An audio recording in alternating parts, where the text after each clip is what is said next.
श्री गणेशाय नमः। रुद्र संहिता चतुर्थ खंड।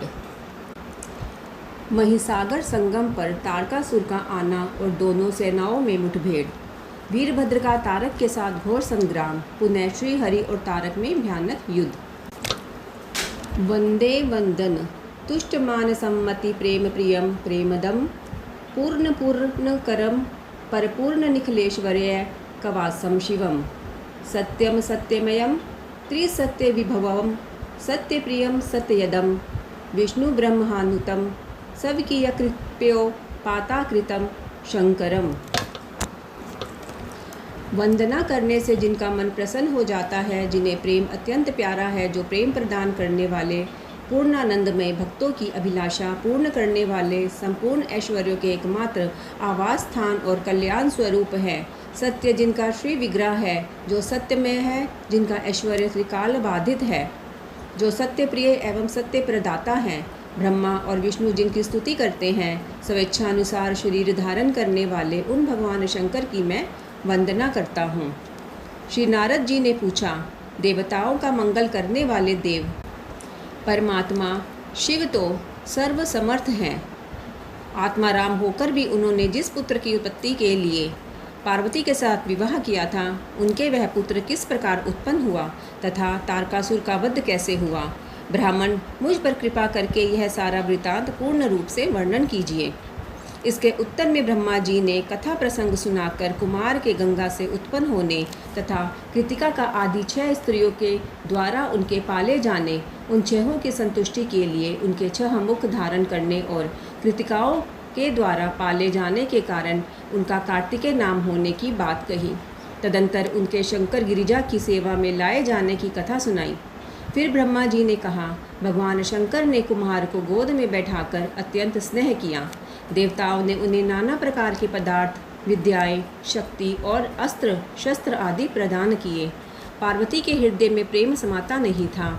उन्होंने हर्षपूर्वक मुस्कुराकर कुमार को परमोत्तम ऐश्वर्य प्रदान किया, साथ ही चिरंजीवी भी बना दिया। लक्ष्मी ने दिव्य संपत्ति तथा एक विशाल एवं मनोहर हार अर्पित किया। सावित्री ने प्रसन्न होकर सारी सिद्ध विद्याएं प्रदान की। मुनिश्रेष्ठ इस प्रकार महामहोत्सव मनाया गया।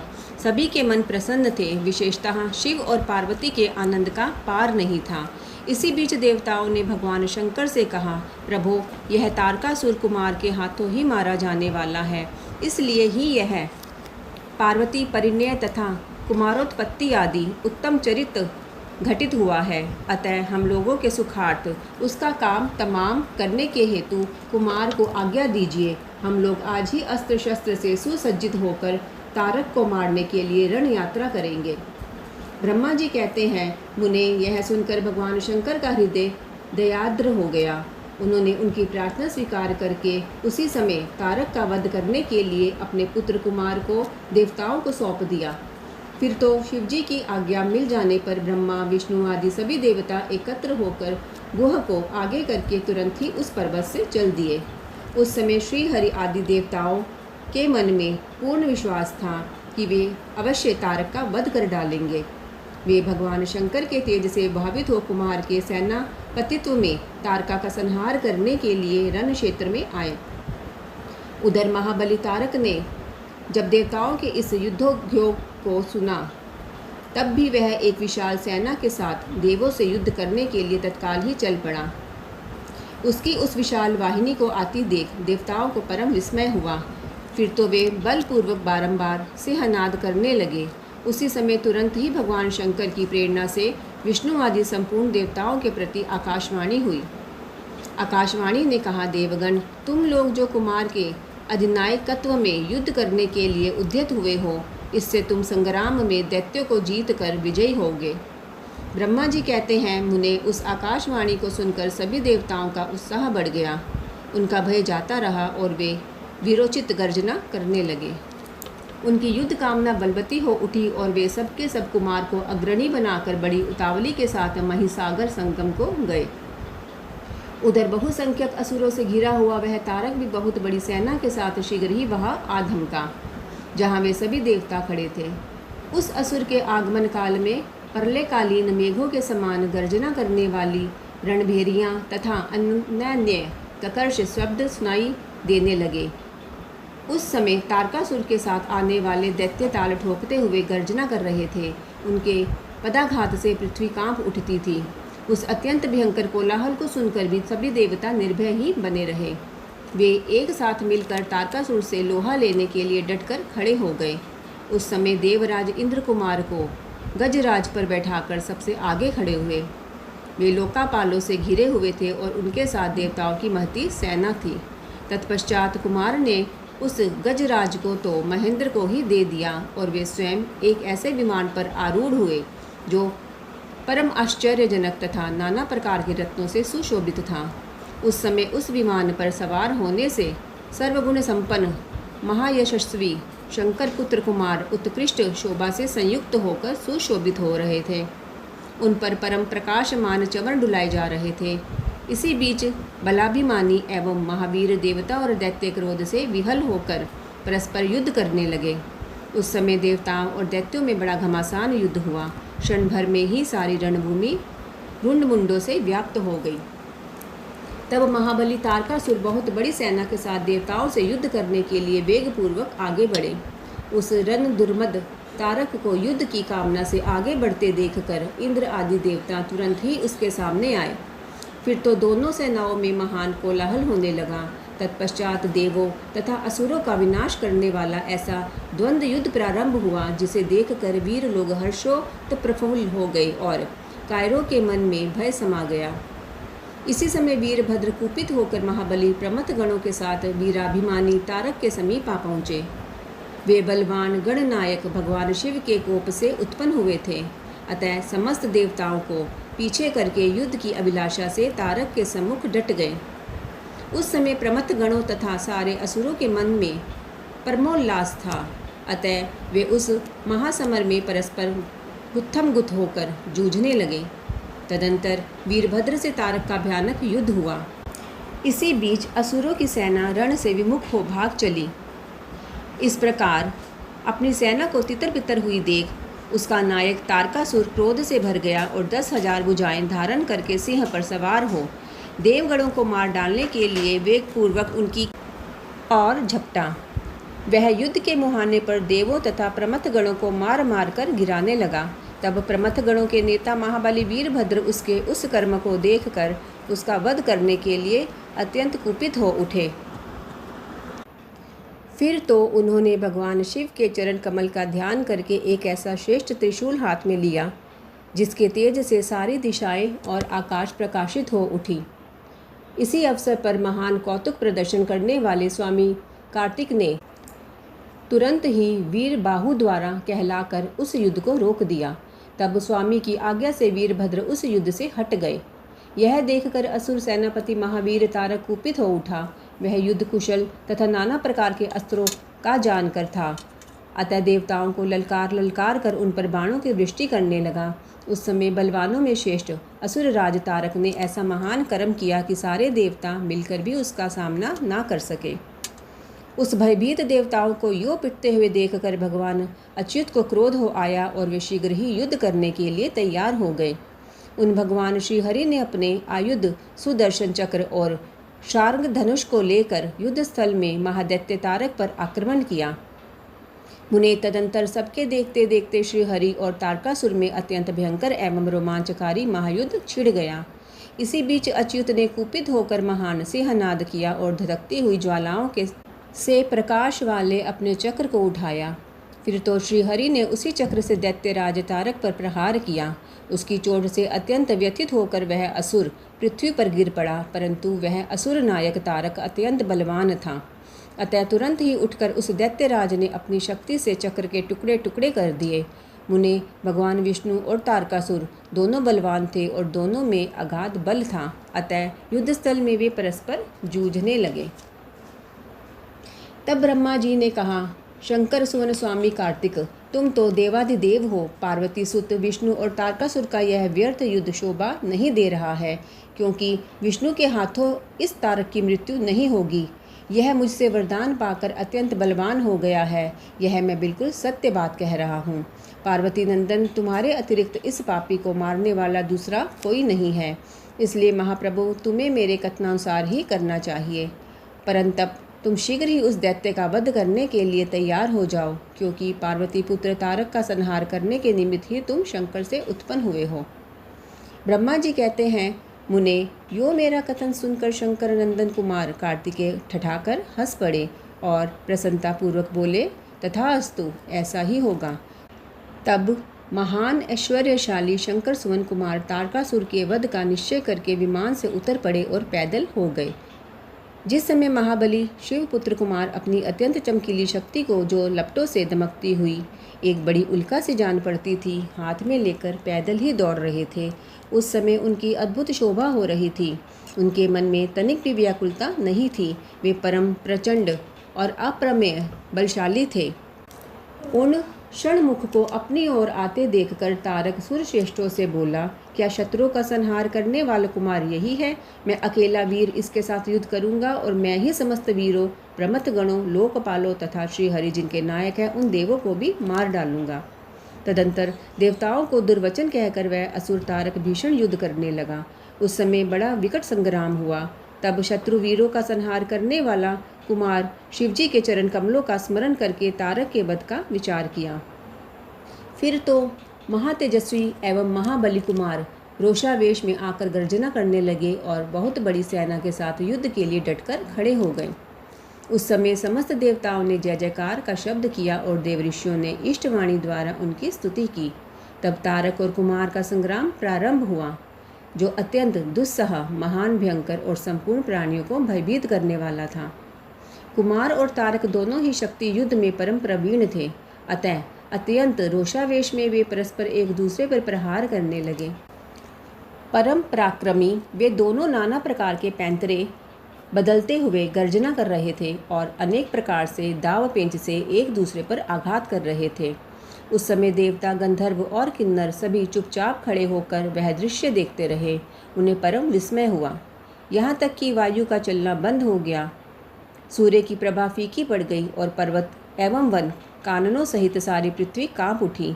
इसी अवसर पर हिमालय आदि पर्वत स्नेह भीभूत होकर कुमार की रक्षा के लिए वहां आए।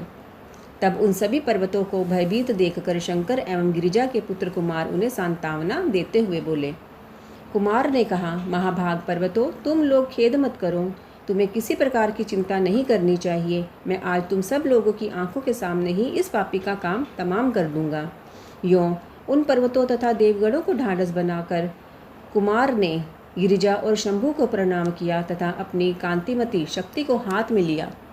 शंभु पुत्र कुमार महाबली तथा महान ऐश्वर्यशाली तो थे ही। जब उन्होंने तारक का वध करने की इच्छा से शक्ति हाथ में ली, उस समय उनकी अद्भुत शोभा हुई। तदंतर शंकर जी के तेज से संपन्न कुमार ने उस शक्ति से तारकासुर पर, जो समस्त लोगों को कष्ट देने वाला था, प्रहार किया।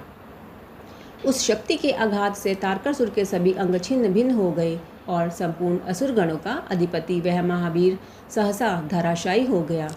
मुने, सबके देखते ही देखते वही कुमार द्वारा मारे गए तारक के प्राण पखेरु उड़ गए।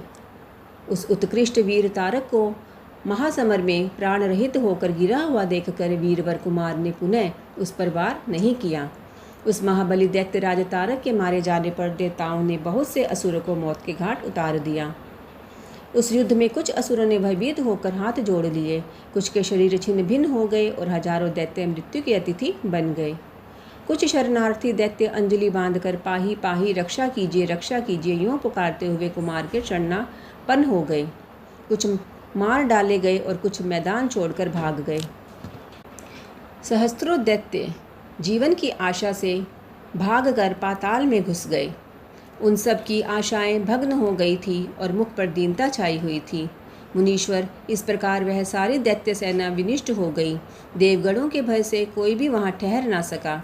उस दुरात्मा तारक के मारे जाने पर सभी लोग निष्कंटक हो गए और इंद्र आदि सभी देवता आनंद मग्न हो गए। यो कुमार को विजयी देखकर एक साथ ही संपूर्ण देवताओं तथा त्रिलोकी की समस्त प्राणियों को महान आनंद प्राप्त हुआ।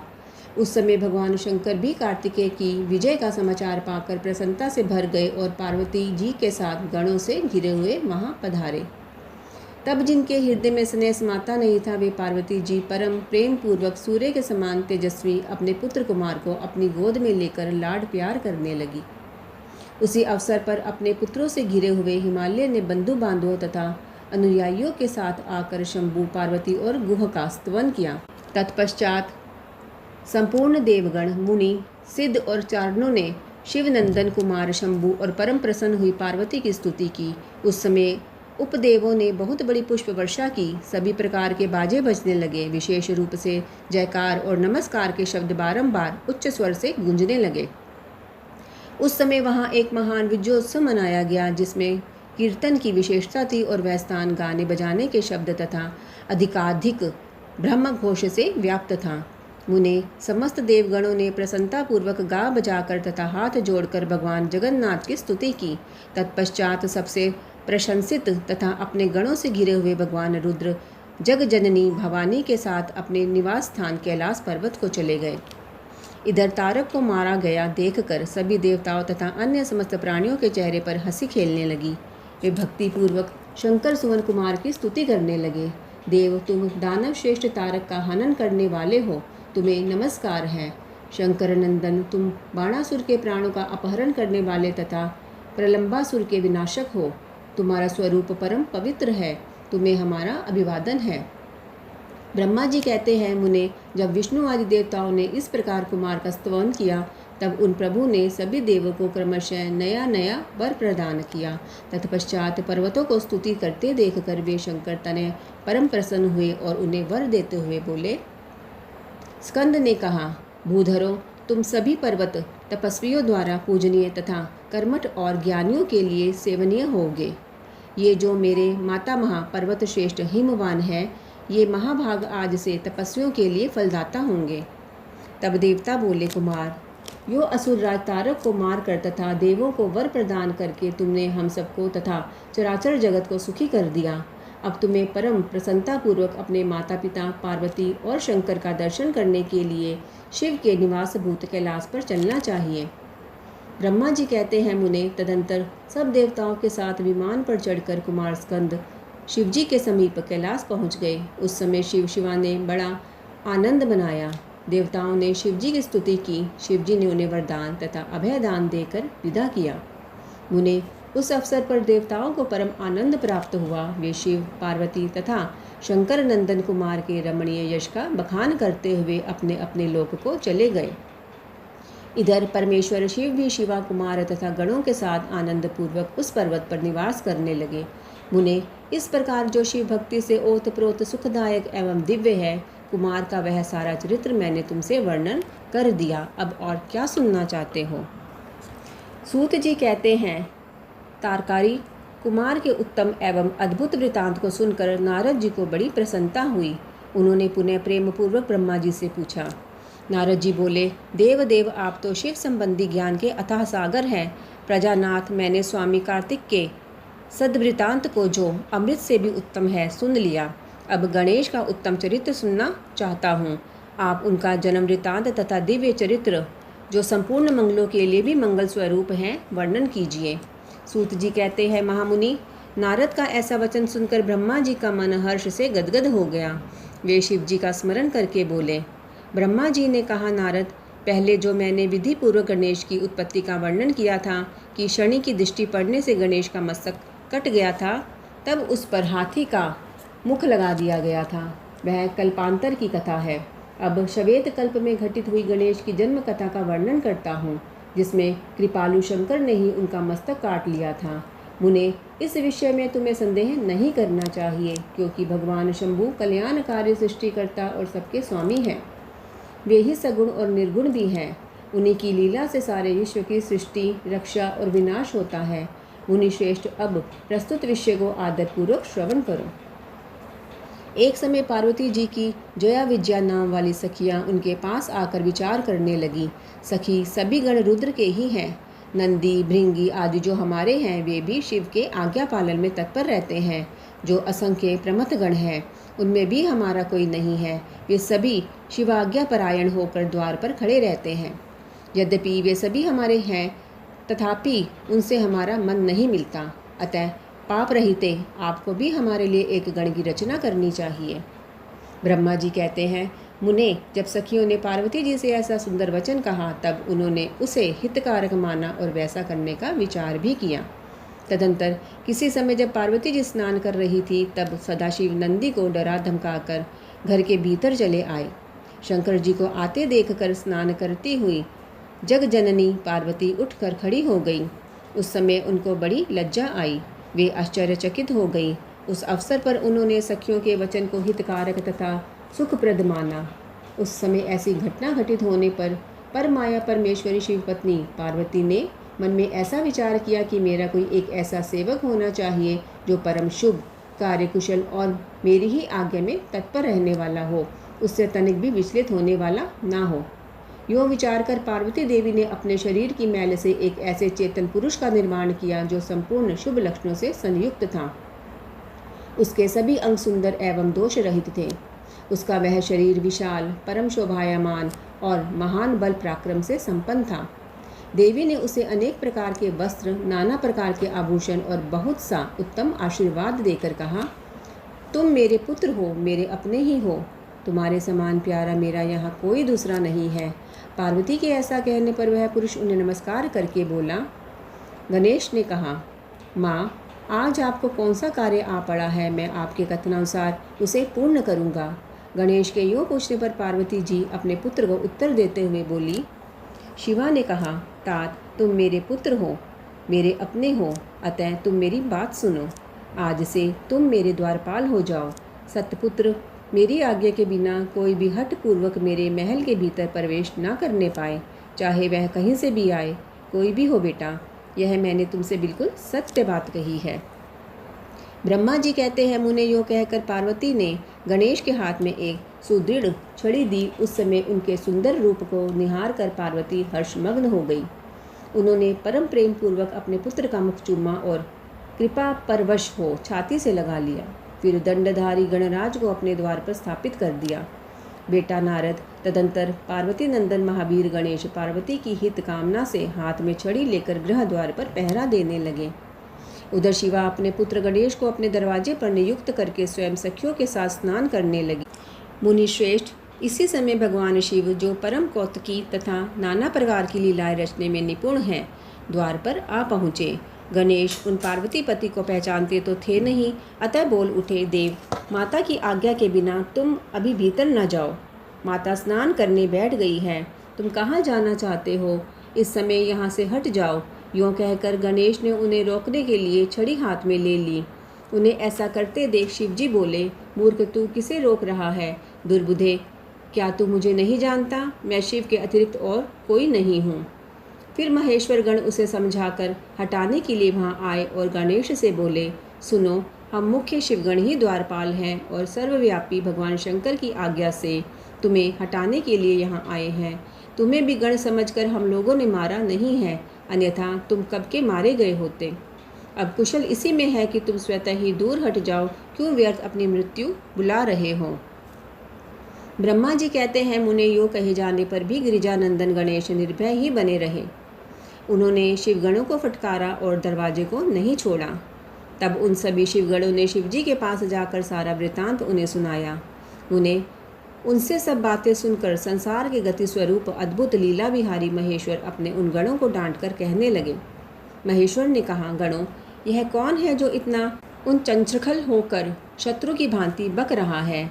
इस नवीन द्वारपाल को दूर भगा दो। तुम लोग नपुंसक की तरह खड़े होकर उसका वृतांत मुझे क्यों सुना रहे हो? विचित्र लीला रचने वाले अपने स्वामी शंकर के यूँ कहने पर वे गण पुनः वहीं लौट आए। तदंतर गणेश द्वारा पुनः रोके जाने पर शिवजी ने गणों को आज्ञा दी कि तुम पता लगाओ यह कौन है और क्यों ऐसा कर रहा है। गणों ने पता लगाकर बताया कि ये श्री गिरिजा के पुत्र हैं तथा द्वारपालक के रूप में बैठे हैं। तब लीला रूप शंकर ने विचित्र लीला करनी चाहिए तथा अपने गणों का गर्व भी गलित करना चाहा। इसलिए गणों को तथा देवताओं को बुलाकर गणेश जी से भीषण युद्ध करवाया, पर वे कोई भी गणेश को पराजित न कर सका। तब स्वयं शूलपाणी महेश्वर आए। गणेश जी ने माता के चरणों का स्मरण किया। तब शक्ति ने उन्हें बल प्रदान कर दिया। सभी देवता शिव जी के पक्ष में आ गए। घोर युद्ध हुआ। अंतोतगत्वा स्वयं शूलपाणि महेश्वर ने आकर त्रिशूल से गणेश जी का सिर काट दिया।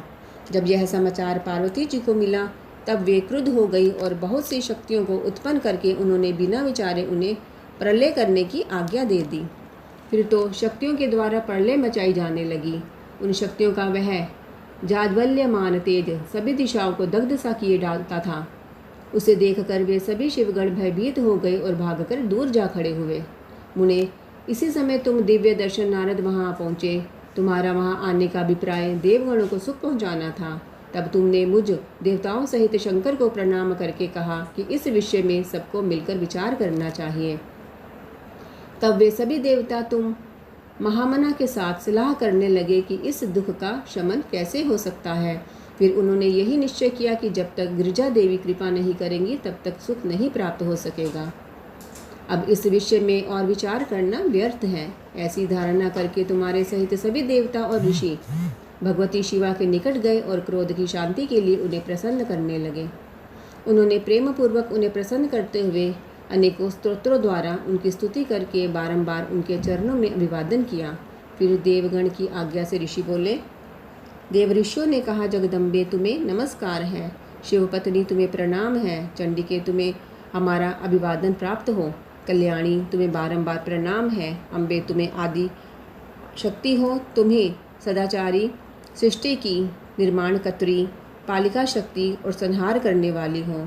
देवेशी, तुम्हारे कोप से सारी त्रिलोकी की विकल हो रही है, अतः अब प्रसन्न हो जाओ और क्रोध को शांत करो।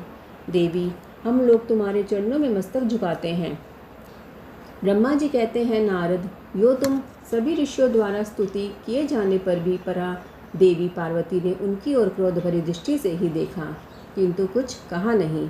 तब उन ऋषियों ने पुनः उनके चरण कमलों में सिर झुकाया और भक्तिपूर्वक हाथ जोड़कर पार्वती जी से निवेदन किया। ऋषियों ने कहा, देवी, अभी संहार होना चाहता है, अतः क्षमा करो, क्षमा करो। अंबिके, तुम्हारे स्वामी शिव भी तो यहीं स्थित है, तनिक उनकी ओर तो दृष्टिपात करो। हम लोग ये ब्रह्मा, विष्णु और देवता तथा सारी प्रजा सब तुम्हारे ही हैं और व्याकुल होकर अंजलि बांधे तुम्हारे सामने खड़े हैं। परमेश्वरी, इन सब का अपराध क्षमा करो। शिवे, अब इन्हें शांति प्रदान करो। ब्रह्मा जी कहते हैं, मुने सभी देव ऋषियों कहकर अत्यंत दीन भाव से व्याकुल हो हाथ जोड़कर चंडिका के सम्मुख खड़े हो गए। उनका ऐसा कथन सुनकर चंडिका प्रसन्न हो गई। उनके हृदय में करुणा का संचार हो आया। तब वे ऋषियों से बोली। देवी ने कहा, ऋषियों, यदि मेरा पुत्र जीवित हो जाए और वह तुम लोगों के मध्य पूजनीय मान लिया जाए तो संहार नहीं होगा।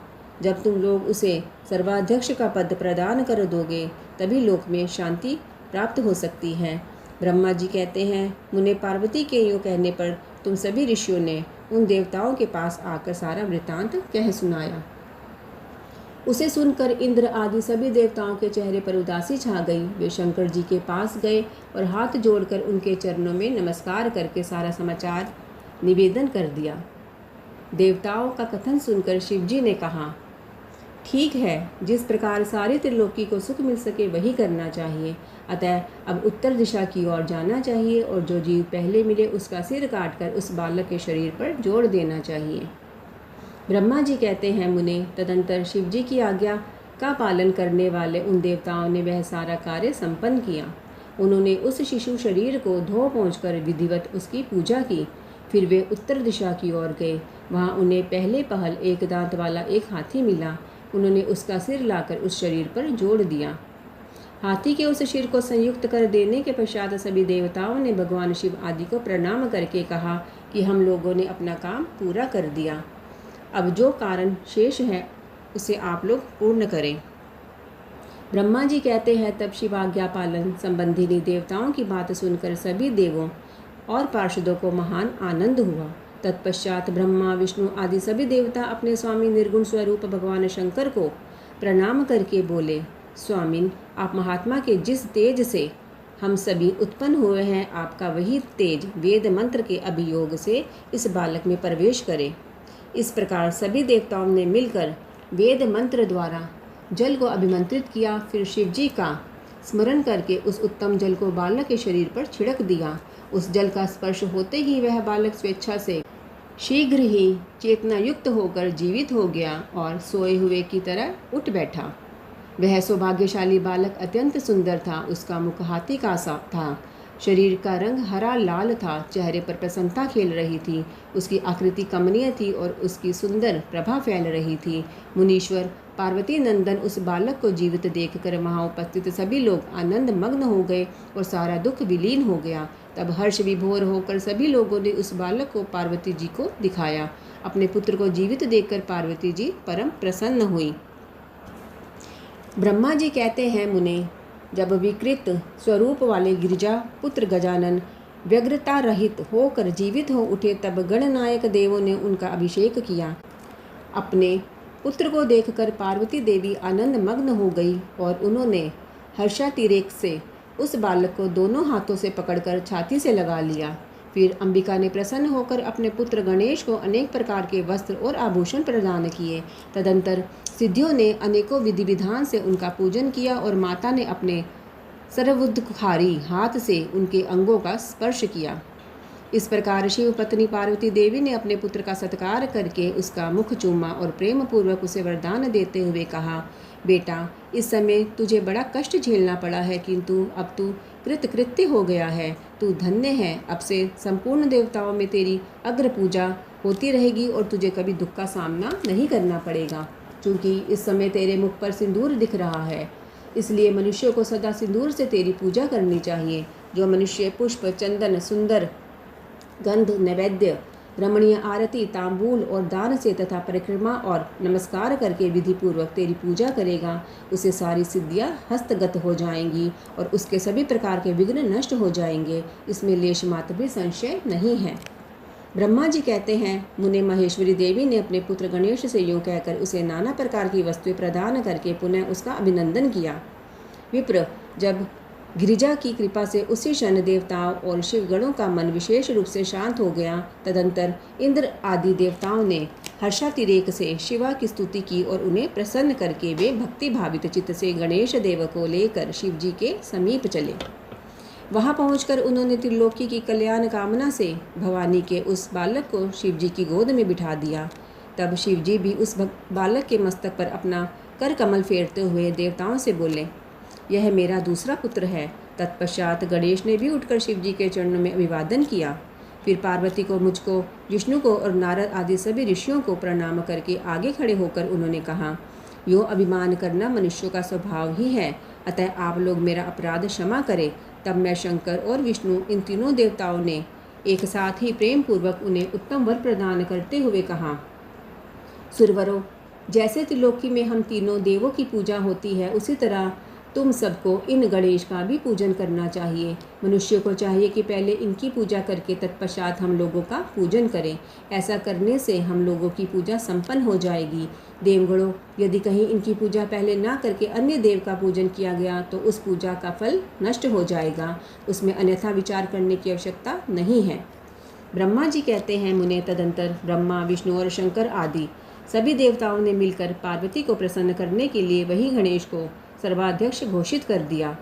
उसी समय शिव जी प्रसन्न चित्त से पुनः गणेश को लोक में सर्वदा सुख देने वाले अनेकों वर प्रदान करते हुए बोले। शिव जी ने कहा, गिरिजानंदन, निस्संदेह मैं तुझ पर परम प्रसन्न हूँ। मेरे प्रसन्न हो जाने पर अब तू सारे जगत को ही प्रसन्न हुआ समझ। अब कोई भी तेरा विरोध नहीं कर सकता। तू शक्ति का पुत्र है, अतः अत्यंत तेजस्वी है। बालक होने पर भी तूने महान पराक्रम प्रकट किया है, इसलिए तू सदा सुखी रहेगा। विघ्न नाश के कार्य में तेरा नाम सबसे श्रेष्ठ होगा। तू सबका पूज्य है, अतः अब मेरे संपूर्ण गणों का अध्यक्ष हो जा। इतना कहने के पश्चात महात्मा शंकर अत्यंत प्रसन्नता के कारण गणेश को पुनः वरदान देते हुए बोले, गणेश्वर, तू भाद्रपद मास के कृष्ण पक्ष की चतुर्थी तिथि को चंद्रमा का शुभोदय होने पर उत्पन्न हुआ है। जिस समय गिरिजा के सुंदर चित्त से तेरा रूप प्रकट हुआ, उस समय रात्रि का प्रथम प्रहर बीत रहा था। इसलिए उसी दिन से आरंभ करके उसी तिथि में तेरा उत्तम व्रत करना चाहिए। यह व्रत परम शोभन तथा संपूर्ण सिद्धियों का प्रदाता है। वर्ष के अंत में जब पुनः वही चतुर्थी आ जाए, तब तक मेरे कथनानुसार तेरे व्रत का पालन करना चाहिए। जिन्हें संसार में अनेकों प्रकार के अनुपम सुखों की कामना हो, उन्हें चतुर्थी के दिन भक्ति पूर्वक विधि सहित तेरा पूजन करना चाहिए।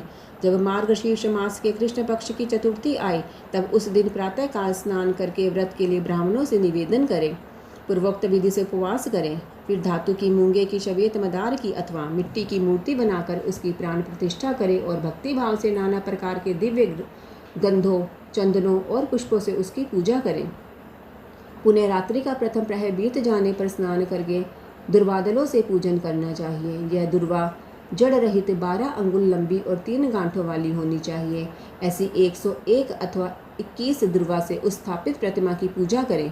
तत्पश्चात धूप दीप अनेक प्रकार के नैवेद्य, तांबूल, अर्घ्य और उत्तम उत्तम पदार्थों द्वारा गणेश की पूजा और स्तवन करके उसके आगे प्रणिपात करें। यों गणेश की पूजा करने के पश्चात बाल चंद्रमा का पूजन करें।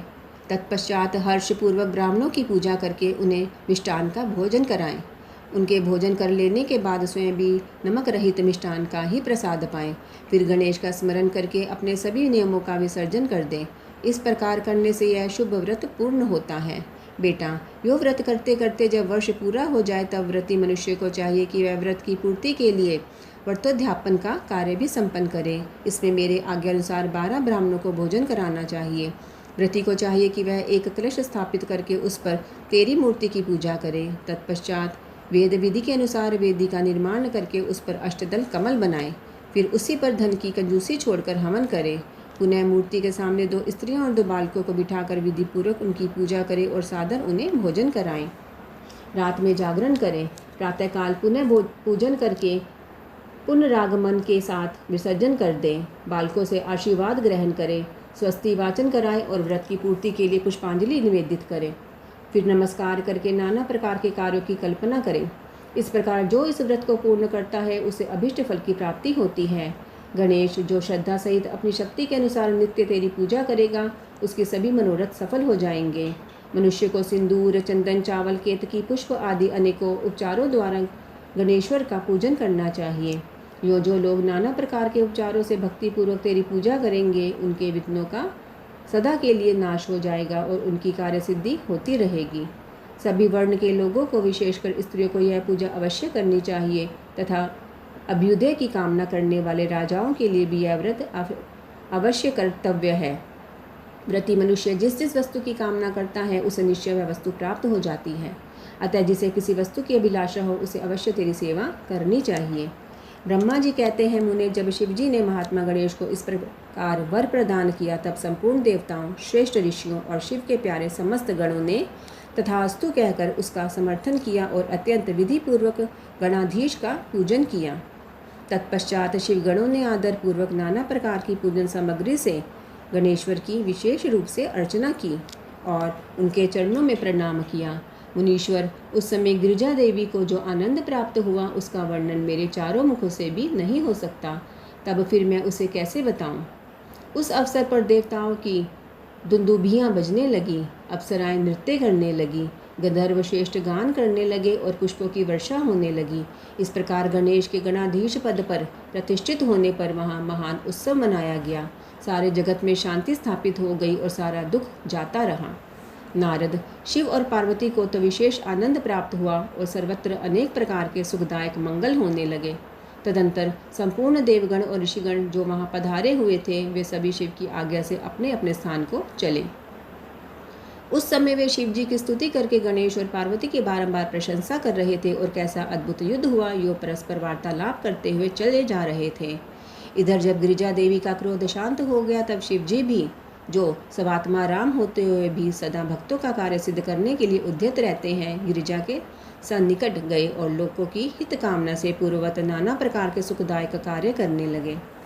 तब मैं ब्रह्मा और विष्णु दोनों भक्ति पूर्वक शिव शिवा की सेवा करके शिव की आज्ञा ले अपने अपने धाम को लौट आए। जो मनुष्य जितेंद्रिय होकर इस परम मांगलिक आख्यान को श्रवण करता है, वह संपूर्ण मंगलों का भागी होकर मंगल भवन हो जाता है।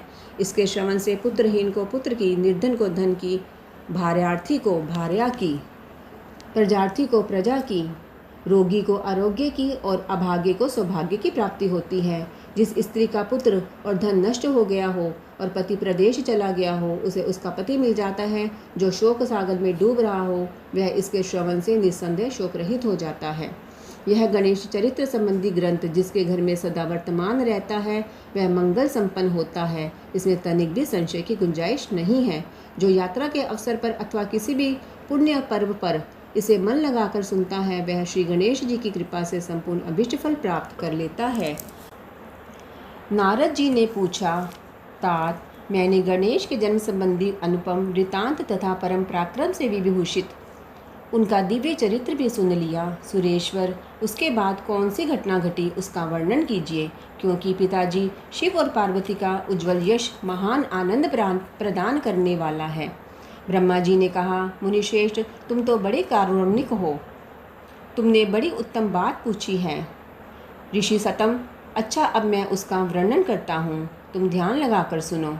विप्रेंद्र, शिव और पार्वती अपने दोनों पुत्रों की बाल लीला देख देख कर महान प्रेम में मग्न रहने लगे। पुत्रों का लाड प्यार करने के कारण माता पिता का सुख दिनों दिन बढ़ता जाता था और वे दोनों कुमार प्रीतिपूर्वक आनंद के साथ तरह तरह की लीलाएं करते थे। मनीश्वर, वे दोनों बालक स्वामी कार्तिक और गणेश भक्तिपूरित चित्त से सदा माता पिता की परिचर्या किया करते थे। इससे माता पिता का महान स्नेह षण्मुख और गणेश पर शुक्ल पक्ष के चंद्रमा की भांति दिन प्रतिदिन बढ़ता ही गया। एक समय शिव और शिवा दोनों प्रेम पूर्वक एकांत में बैठकर यूँ विचार करने लगे कि हमारे ये दोनों पुत्र विवाह के योग्य हो गए।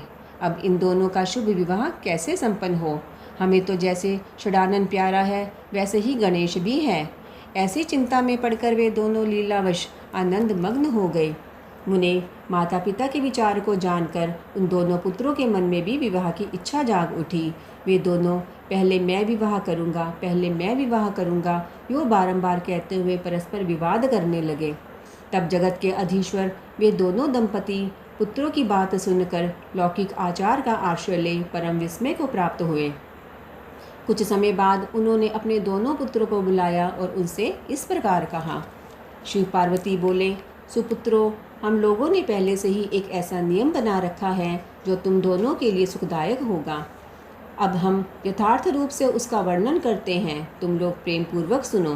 प्यारे बच्चों, हमें तो तुम दोनों पुत्र समान ही प्यारे हो, किसी पर विशेष प्रेम हो ऐसी बात नहीं है। अतः हमने तुम लोगों के विवाह के विषय में एक ऐसी शर्त बनाई है जो दोनों के लिए कल्याणकारिणी है। वह शर्त यह है कि जो सारी पृथ्वी की परिक्रमा करके पहले लौट आएगा, उसी का शुभ विवाह पहले किया जाएगा। ब्रह्मा जी कहते हैं, मुने, माता पिता की यह बात सुनकर शरजन्मा महाबली कार्तिकेय तुरंत ही अपने स्थान से पृथ्वी की परिक्रमा करने के लिए चल दिए, परंतु अगाध बुद्धि संपन्न गणेश वहीं खड़े रह गए। वे अपनी उत्तम बुद्धि का आश्रय ले बारंबार मन में विचार करने लगे कि अब मैं क्या करूं, कहाँ जाऊं। परिक्रमा तो मुझसे हो नहीं सकेगी, क्योंकि कोस भर चलने के बाद आगे मुझसे चला जाएगा ही नहीं। फिर सारी पृथ्वी की परिक्रमा करके मैं कैसे सुख प्राप्त कर सकूंगा। ऐसा विचार कर गणेश ने जो कुछ किया उसे सुनो। उन्होंने अपने घर लौटकर विधिपूर्वक स्नान किया और माता पिता से इस प्रकार कहा। गणेश जी बोले, पिताजी एवं माताजी, मैंने आप लोगों की पूजा करने के लिए यहाँ 2 आसन स्थापित किए हैं। आप दोनों इस पर विराजिए और मेरा मनोरथ पूर्ण कीजिए। ब्रह्मा जी कहते हैं, मुने, गणेश की बात सुनकर पार्वती और परमेश्वर उनकी पूजा ग्रहण करने के लिए आसन पर विराजमान हो गए। तब गणेश ने उनकी विधिपूर्वक पूजा की और बारंबार प्रणाम करते हुए उनकी 7 बार प्रदक्षिणा की। बेटा नारद, गणेश तो बुद्धि सागर थे ही। वे हाथ जोड़कर प्रेम मग्न माता पिता की बहुत प्रकार से स्तुति करके बोले। गणेश जी ने कहा, हे माता जी तथा हे पिताजी, आप लोग मेरी उत्तम बात सुनिए और शीघ्र ही मेरा शुभ विवाह कर दीजिए। ब्रह्मा जी कहते हैं, मुने, महात्मा गणेश का ऐसा वचन सुनकर वे दोनों माता पिता महाबुद्धिमान गणेश से बोले। शिवाशिव ने कहा, बेटा, तू पहले काननों सहित इस सारी पृथ्वी की परिक्रमा तो करा। कुमार गया हुआ है, तू भी जा और उससे पहले लौट आ, तब तेरा विवाह पहले कर दिया जाएगा। ब्रह्मा जी कहते हैं, मुने, नियम परायण गणेश माता पिता की ऐसी बात सुनकर कुपित हो तुरंत बोल उठे। गणेश जी ने कहा, हे माता जी तथा हे पिताजी, आप दोनों सर्वश्रेष्ठ धर्म रूप और महाबुद्धिमान हैं। अतः धर्मानुसार मेरी बात सुनिए। मैंने 7 बार पृथ्वी की परिक्रमा की है, फिर आप लोग ऐसी बात क्यों कह रहे हैं? ब्रह्मा जी कहते हैं, मुने शिव पार्वती तो बड़े लीलानंदी ही ठहरे। वे गणेश का कथन सुन लौकिक गति का आश्रय लेकर बोले। शिव पार्वती ने कहा, पुत्र, तूने समुद्र पर्यंत विस्तार वाली बड़े बड़े काननों से युक्त इस सप्तदीपवती विशाल पृथ्वी की परिक्रमा कब कर ली? ब्रह्मा जी कहते हैं, मुने, जब शिव पार्वती ने ऐसा कहा तब उसे सुनकर महान बुद्धि संपन्न गणेश बोले। गणेश जी ने कहा, माता जी एवं पिताजी, मैंने अपनी बुद्धि से आप दोनों शिव पार्वती की पूजा करके प्रदक्षिणा कर ली है, अतः मेरी समुद्र पर्यंत पृथ्वी की परिक्रमा पूरी हो गई। धर्म के संग्रहभूत वेदों और शास्त्रों में जो ऐसे वचन मिलते हैं वे सत्य है अथवा असत्य। वे वचन हैं कि जो पुत्र माता पिता की पूजा करके उनकी प्रदक्षिणा करता है उसे पृथ्वी परिक्रमा जनित फल सुलभ हो जाता है। जो माता पिता को घर पर छोड़कर तीर्थ यात्रा के लिए जाता है वह माता पिता की हत्या से मिलने वाले पाप का भागी होता है, क्योंकि पुत्र के लिए माता पिता का चरण सरोज ही महान तीर्थ है। अन्य तीर्थ तो दूर जाने पर प्राप्त होते हैं, परंतु धर्म का साधनभूत यह तीर्थ तो पास में ही सुलभ है। पुत्र के लिए माता पिता और स्त्री के लिए पति, ये दोनों सुंदर तीर्थ घर में ही वर्तमान हैं।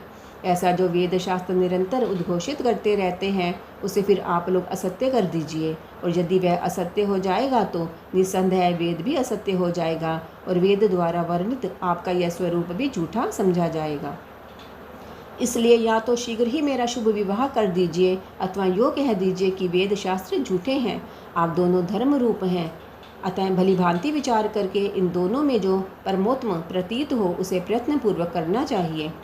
ब्रह्मा जी कहते हैं, मुने, तब तो बुद्धिमानों में श्रेष्ठ उत्तम बुद्धि संपन्न तथा महान ज्ञानी है। वे पार्वती नंदन गणेश इतना कहकर चुप हो गए। इधर वे दोनों पति पत्नी जगदीश्वर शिव पार्वती गणेश के वचन सुनकर परम विस्मित हुए। तदंतर वे यथार्थभाषी एवं अद्भुत बुद्धि वाले अपने पुत्र गणेश की प्रशंसा करते हुए बोले। शिवाशिव ने कहा, बेटा, तू महान आत्मबल से संपन्न है, इसी से तुझ में निर्मल बुद्धि उत्पन्न हुई है। तूने जो बात कही है वह बिल्कुल सत्य है, अन्यथा नहीं है। दुख का अवसर आने पर जिसकी बुद्धि विशिष्ट हो जाती है उसका दुख उसी प्रकार विनिष्ट हो जाता है जैसे सूर्य के उदय होते ही अंधकार। जिसके पास बुद्धि है वही बलवान है, बुद्धिहीन के पास बल कहाँ। पुत्र, वेद शास्त्र और पुराणों में बालक के लिए धर्म पालन की जैसी बात कही गई है वह सब तूने पूरी कर ली। तूने जो बात की है वह दूसरा कौन कर सकता है। हमने तेरी वह बात मान ली, अब इसके विपरीत नहीं करेंगे।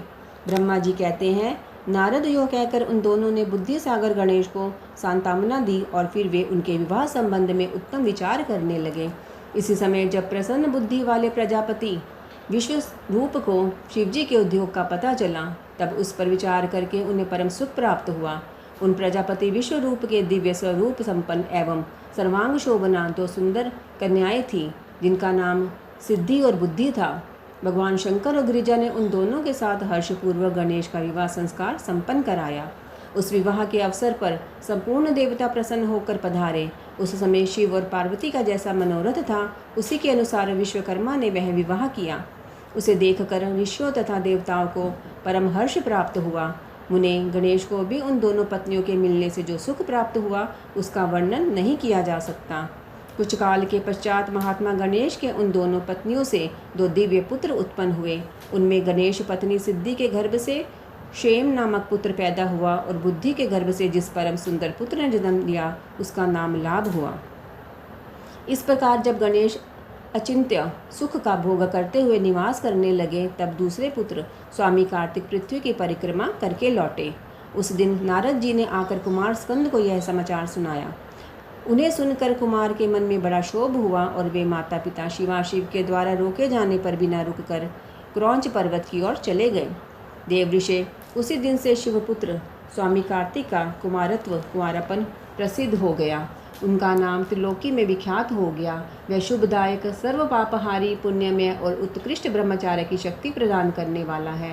कार्तिक की पूर्णिमा को सभी देवता, ऋषि, तीर्थ और मुनीश्वर सदा कुमार का दर्शन करने के लिए क्रौंच पर्वत पर जाते हैं। जो मनुष्य कार्तिक के पूर्णिमा के दिन कृतिका नक्षत्र का योग होने पर स्वामी कार्तिक का दर्शन करता है उसके संपूर्ण पाप नष्ट हो जाते हैं और उसे मनोवांछित फल की प्राप्ति होती है। इधर स्कंद का विछोह हो जाने पर उमा को महान दुख हुआ। उन्होंने दीन भाव से अपने स्वामी शिव जी से कहा, प्रभु आप मुझे साथ लेकर वहाँ चलिए। तब प्रिया को सुख देने के निमित्त स्वयं भगवान शंकर अपने एक अंश से उस पर्वत पर गए और सुखदायक मल्लिकार्जुन नामक ज्योतिर्लिंग के रूप में वहाँ प्रतिष्ठित हो गए। वे सत्पुरुषों की गति तथा अपने सभी भक्तों के मनोरथ पूर्ण करने वाले हैं। वे आज भी शिवा के सहित उस पर्वत पर विराजमान हैं। बेटा नारद, वे दोनों शिवा शिव भी पुत्र स्नेह से विहल होकर प्रत्येक पर्व पर कुमार को देखने के लिए जाते हैं। अमावस्या के दिन वहाँ स्वयं शंभु पधारते हैं और पूर्णिमा के दिन पार्वती जी जाती हैं। मुनीश्वर, तुमने स्वामी कार्तिक और गणेश का जो वृतांत मुझसे पूछा था वह सब मैंने तुम्हें कह सुनाया। इसे सुनकर बुद्धिमान मनुष्य समस्त पापों से मुक्त हो जाता है और उसकी सभी शुभकामनाएं पूर्ण हो जाती हैं। जो मनुष्य इस चरित्र को पढ़ता अथवा पढ़ाता है एवं सुनता अथवा सुनाता है, निस्संदेह उसके सभी मनोरथ सफल हो जाते हैं। यह अनुपम आख्यान पापनाशक, कीर्तिप्रद, सुखवर्धक, आयु बढ़ाने वाला, स्वर्ग की प्राप्ति कराने वाला, पुत्र पौत्र की वृद्धि करने वाला, मोक्षप्रद, शिव जी के उत्तम ज्ञान का प्रदाता, शिव पार्वती में प्रेम उत्पन्न करने वाला और शिव भक्ति वर्धक है। यह कल्याणकारक शिव जी के अद्वैत ज्ञान का दाता और सदा शिवमय है। अतः मोक्षकामी एवं निष्काम भक्तों को सदा इसका श्रवण करना चाहिए। रुद्र संहिता का कुमार खंड संपूर्ण। ओम नमो शिवाय।